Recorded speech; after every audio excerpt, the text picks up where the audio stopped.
loading the kids in the car, brokering peace in the back seat, mastering the snack handoff without even looking. Why are simple things sometimes so complicated? Thankfully, with auto owners, insurance doesn't have to be one of them. We work with independent agents who live in your community, know you by name, and answer when you call. They keep insurance simple, so you can worry about more important things, like figuring out what's growing in that cup holder. That's simple human sense. Ask your independent agent if auto owners make sense for you. Now, the rest of the story. The entire crew of the British fishing trawler Pickering just up and quit. I mean, all of them all at once. The Pickering was in port one day, and off onto the dock walked her crew, never ever, they said, to return. Well, the skipper, Derek Gates, did not have to ask why. The problem, as well he knew, was one of the crew, a fellow the others called Ned. Actually, Ned never told his real name. That's just what he went by, and according to the antiquated colloquialism full of the old Ned, the nickname was certainly an appropriate one because Ned was a chronic troublemaker. Thought he was being funny, I suppose. And yet one could have scoured the 7 seas and never found a more irritating seaman with whom to sail.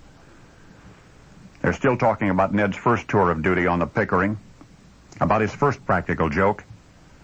The pilot was watching the radar screen one night when suddenly everything went haywire. Everything. At first it looked like an ocean full of icebergs dead ahead. Instead it was Ned.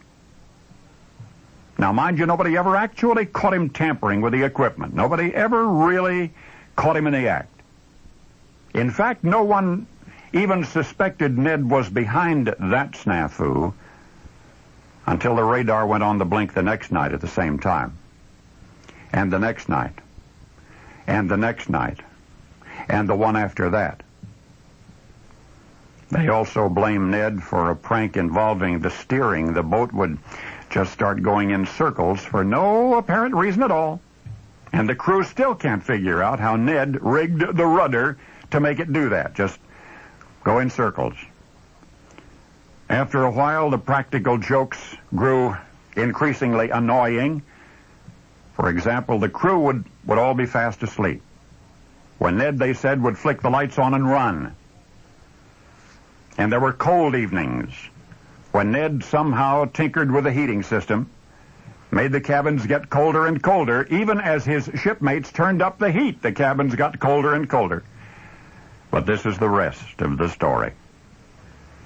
When the crew of the Pickering suddenly began collecting state unemployment, when they all quit, British officials became curious. British officials investigated, and they learned about the tedious pranks of crewman Ned, and disciplinary action was called for. Ned was drummed out of the service, fired from his duty on the trawler, and now, December 1987, the Pickering crew is back aboard, happy as ever, but they still relate the stories to one another, particularly to anyone new in the crew, about Ned and his terribly tiresome sense of humor. They recall the day they all quit.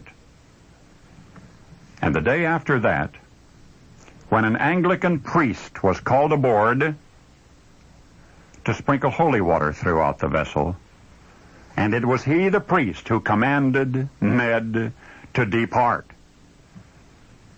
For the priest, prior to his visit, had traced the history of the Pickering to its service in Ireland, when a crew member had been lost overboard, and his body never recovered.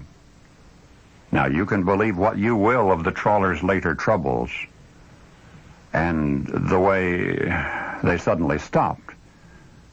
But the fact remains that all the while, Ned was dead. And now you know the rest of the story.